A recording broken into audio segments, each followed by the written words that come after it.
When I write songs, I already have an idea of how the song should sound in a mix. You know what I mean? And based on that, I already gather, like, I have an idea where to record and with whom.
Welcome to the Dreams of Consciousness podcast.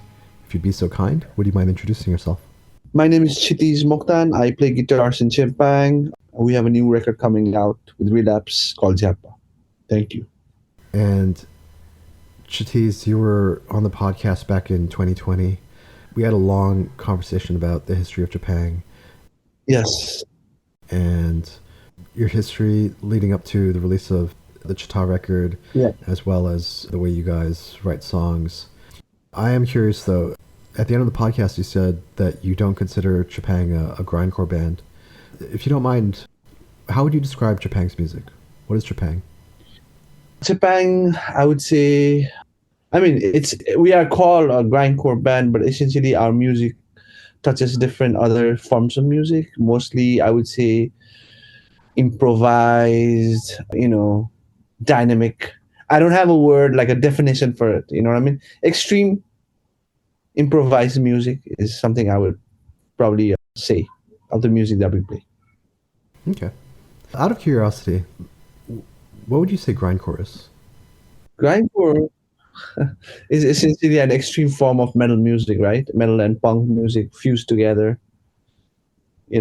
I would say it's super fast, extreme punk metal music that you can listen to. Sure. Short songs, of course. Yeah. Do you feel like the improvised nature of your music is what makes you different from other grindcore bands? Yeah, for sure. Because if you listen to our records, every record is different from the other record. and I think it keeps evolving, and this is why I think it's kind of we separate ourselves from the other grindcore bands in general. So, as I mentioned the last time Hmm. you were on the podcast was 2020. Yeah, been a long time, right? Yeah, it's been a long time. Yeah. Kind of a different world for those 2 years. Yes, for sure. What's been happening with Japan since then? What have you guys been up to? Oh, since 2020, when was the last time did we talked? Was the album, the double album Swatta or Chatta was released? The Chatta was the which one did we talk about? I, We talked about Chata. it's Chatta, right? Then after we released Swatta, which is the a double LP with four sides, a lot of thing, post COVID, we had a lot of thing going on. We took a lot of time to record this. So that was what was going on, and from then I don't know when we released Swatta, but I gotta check it out. But from then to now, I mean, we kind of have been writing this song and this album, and then recording it last year, and now we are with Relapse. So that's what's been going on. You know what I mean? Yeah. I mean, Swatta was a very ambitious record. Oh yeah, And when we spoke in 2020, you already mentioned that you wanted to work on a more improvisational, jazz influenced record, yeah, and that ended up being Swatta. yes, 100%, Would you say Swatta was your most ambitious record till now? 100%. Yeah, 100%. Yeah, Just a crazy whirlwind of music. yeah. Going into the album and having such an ambitious album, Yeah. what was the process like for you? Process actually, like we already the good thing was that we already had I already had an idea what I wanted to as a vision wise, right? How the record would, different size, different collaboration. So I guess it took a lot of time, but everything fell into places systematically, and it was really a smooth, I would say, writing and recording process, even though we were in the midst of chaos in 2021. It was a smooth process, and everything came out really good at the end. Yeah. Also in 2020, I believe your lineup included two drummers and two vocalists. Correct. Has your lineup shifted since then? Oh yes, of course. It has always evolved. Yeah, it has changed. Yeah, right now. So as of right now, we have a noise friend. I would say his name is Reckless Life. He plays noise now on the band, and the second vocalist, Dipesh, he now is playing bass on the new record. So, and we don't have two drummers as of right now. Only Govinda played on this new record, Jhyappa. Yep. Is the lineup for Japan pretty open in terms of who comes in and who's available?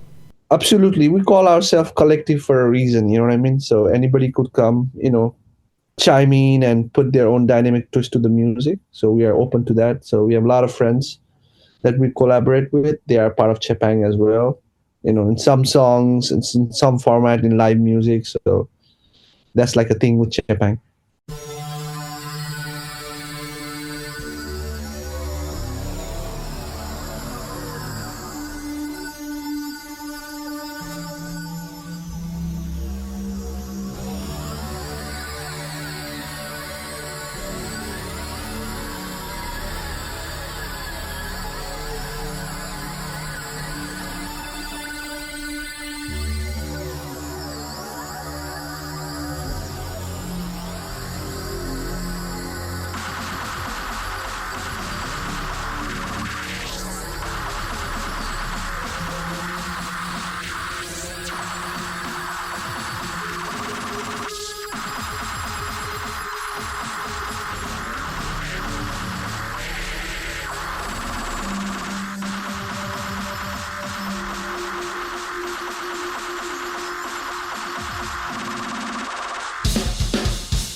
So as you mentioned, you'll be releasing a new record in May through Relapse Records.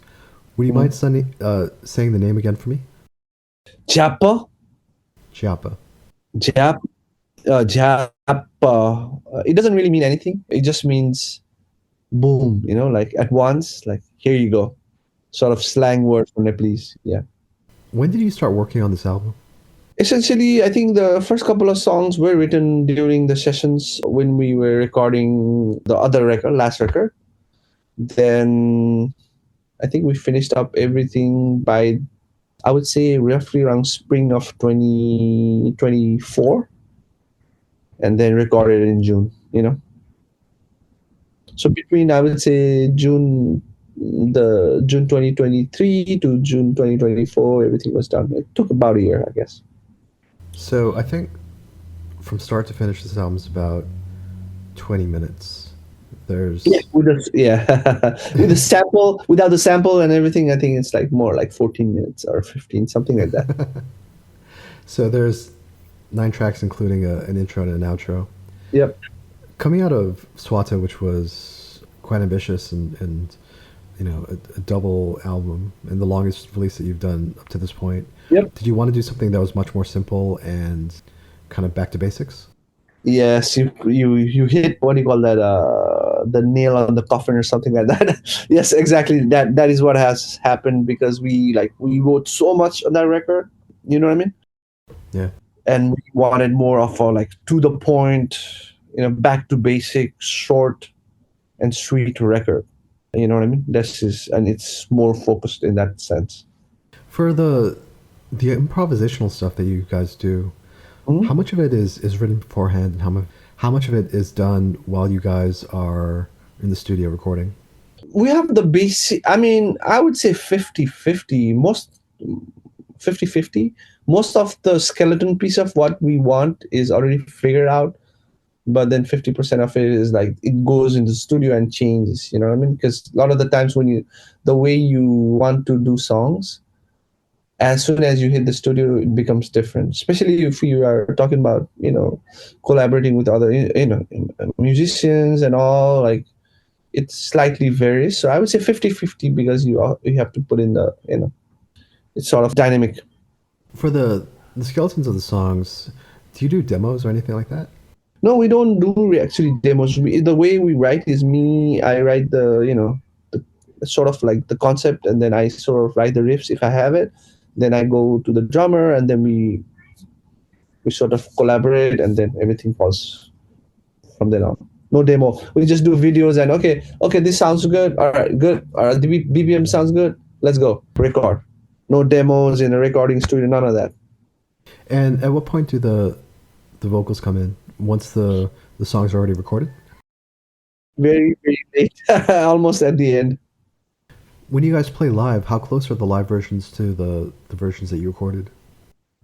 Most of the time we don't want to play the original version of it. Most of the times it's different because we add like the elements of noise. Sometimes we invite some friends over to do a more collab, especially like a record. If we're playing a certain record, we will add like a saxophonist or something to make it more interesting live. Or if we recorded the album on a single drum, we'd play the live with double drums. You know what I mean? Yeah, Just keep things interesting. yeah. I understand. Yeah. Where did you guys end up recording this album?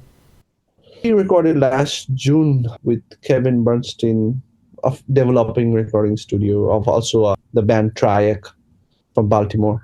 Kevin works with a lot of the bands in the what they call the DMV. East Coast. Yeah, the Yeah, East Coast area, I would say, DMV, New Jersey, New York, that sort of thing. yeah. Was this your first time working with Kevin? No, no, actually, we recorded the first two records with him. The first 7-inch, Lati Charge, and then Darelo, the first LP was recorded with him. So with this record too, we wanted to go back to Kevin because we wanted to do like those two records kind of sound similar in the sense that they are like to the point. So we thought it would be a good idea to do to go back to him, like a full circle thing. Right. In terms of what Kevin brought to the sound, is that what you were looking for? Yes. Did you want something that was very like back to basics and closer to your early recordings? Yeah, the funny thing is that the one important thing in Chepang is that we always, like, especially me, I'm the like the songwriter. I would say more the main songwriter. When I write songs, I already have an idea of how the song should sound in a mix. You know what I mean? And based on that, I already gather, like, I have an idea where to record and with whom. So for this record, let's say for example, I wanted to the point, we wanted like attack, we wanted more of a focus sound, and that's what Kevin is renowned for, more, in your face punk with a lot of aggression, and his studio kind of sounds like that too, like he has a certain, I would say, magic to his studio. So this is why we decided to go with Kevin. Yeah. And as you mentioned, this will be your first album for Relapse. Yeah.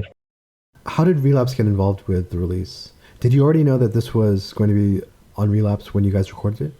No. Actually, the way it evolved was that the last record, Swatta, actually we reached out to Relapse Records, but at that point when we reached out, the Swatta record was already ready to go. With all promotional items, like everything was like planned. So that didn't go through. And then for this record, we recorded and we said, why not again reach out? I know this showed interest, of course, because they email us back and forth with the sort of topic release. So we reached out to them, and I think they liked the material that we had, and and with the timing and all, with everything worked out. So that's how it came through with Relapse. Yeah.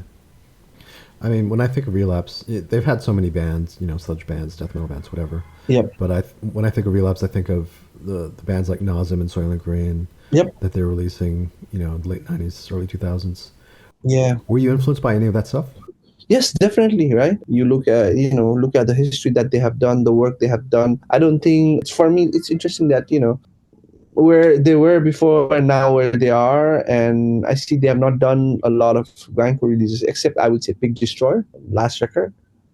So for me, it was more interesting. Okay, you know what? Would they be interested in doing a grindcore record at this point where they are fusing all kind of metal music into the label and all whatnot? So, and it worked out well for me. I think it was cool, to be honest, that they wanted to work with us. Yeah, I mean, they definitely know the scene. For sure, 100%. I agree. But I don't. As you know, grindcore doesn't sell. To be honest, everybody knows. It's a reality. It's grindcore music. Like it's such a niche crowd. Like it's very hard to penetrate in terms of sales or numbers. It's more of a identity and passion thing than that sells, right? But of course, if you're a big label, you need to have the numbers to prove that you have a band. You know what I mean? And I'm very thankful for Relapse for that piece, that they're taking this chance with us, just giving us this opportunity to reach a bigger, broader audience with our music, right? Because so that's a really cool thing that happened with us.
the album was mastered by James Plotkin, Yes. who is one of the U.S. grindcore OGs.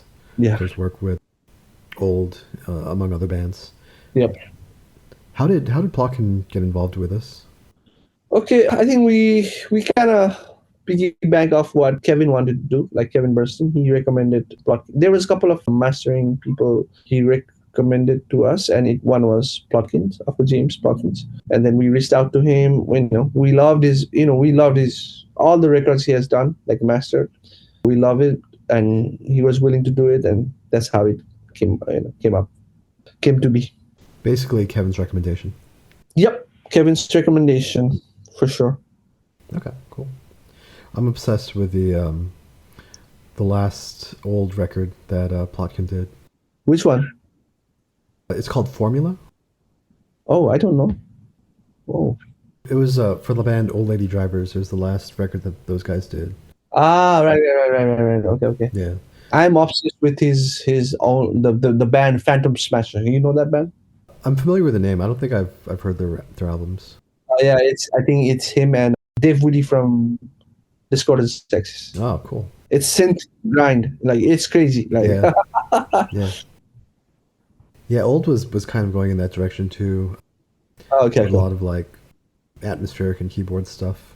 Yes, I love that for sure. It's so interesting. 100%, I agree. Keep things interesting, you know. Yeah. Once the album is released, what do you guys have planned in terms of live shows or tours or festival appearances or anything like that? We don't have anything concrete planned as of right now. We do have a record release show coming up in July 5th with Cartel, a punk band from New York, Vixen Maw, grindcore band from New York, and Drugs of Faith from Virginia, another grindcore band. Then after, I think in August, we're trying to do some West Coast tour. We're trying to plan, of course, a couple of weeks, but nothing is in concrete. But that's as far as I can go as of right now in terms of shows. But I think with that said, we have some cool promo, like sort of a different type of promo after the release of the record in May 23 that we are trying to do. Like, I think performance, interview sort of things, cool ideas, very interesting ideas that we're trying to do to at least promote the record. Yeah. The members of Chepang are all Nepalese originally or of Nepalese descent. Yeah. Do you guys ever get to tour South Asia or Southeast Asia? Come back to the region? We have done shows actually. I mean, we have played in Nepal 2 times already, and I don't think that's the only two. I mean, yeah, Nepal we played 2 shows, but besides that, I don't think we have done any other shows in any other countries yet. Yeah. So it's something that you're interested in. For sure. I mean, we are interested in going there. I know, we have a lot of friends there. Like in India, we could play technically. Japan, we have a lot of friends there. Malaysia, Singapore, of course, with Womrot. We could do it, but it's again, it's logistics, it's time, it's money, everything involved. So it has to be planned. It has to be a well thought out tour. Going to Asia is not like as easy as going to like Europe. You know what I mean? Yeah. No, absolutely. I mean, one of the big challenges, because I'm based in Southeast Asia, and so one of the big challenges is you can't really drive from one country to another like you could in Europe. Yes, that's the problem. You gotta fly, and then Yeah. it's a lot harder for a smaller band like us. But we'll do it. It's going to happen when? Hopefully next year. Yeah. That's where we are. So, by the time people hear this episode, Jhyappa will be out through Relapse Records. Kshitiz? Yep. Please tell everyone how they can order the album. What's the best way to get it?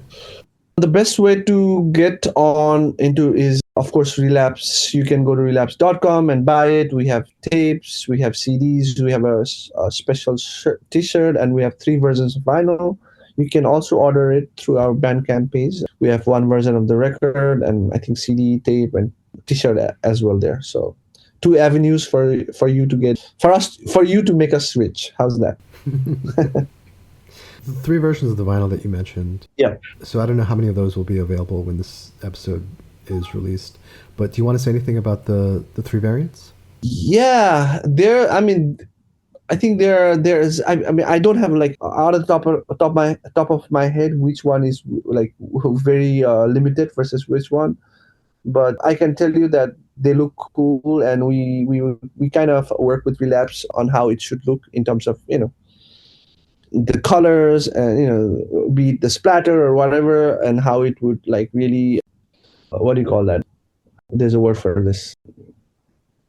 I lost my train of thought. The How it, the packaging or the yeah, the packaging, and also the record cover. How it would fit with the record cover, right? Because the record cover in itself is very colorful. It has a lot of things going on, so we wanted to do something like that. So all the three finals versions kind of help to, I would say the story of the album cover as well as our music. I think there's one yellow one, one splatter one, and one that's like a little bit clear. Yes, my favorite one is the splatter. I love splatter records. And does all your merch go through the Bandcamp page? Yeah. So I mean, it comes from Bandcamp, but it's linked to Relapse. They fulfill the order. Okay. And if people want to follow Chepang online, what's the best way to do that? I would say Instagram. You can find us in Instagram. Just search up Chepang, and there's only one Chepang. That's us. Cool. Is there anything else you want to say?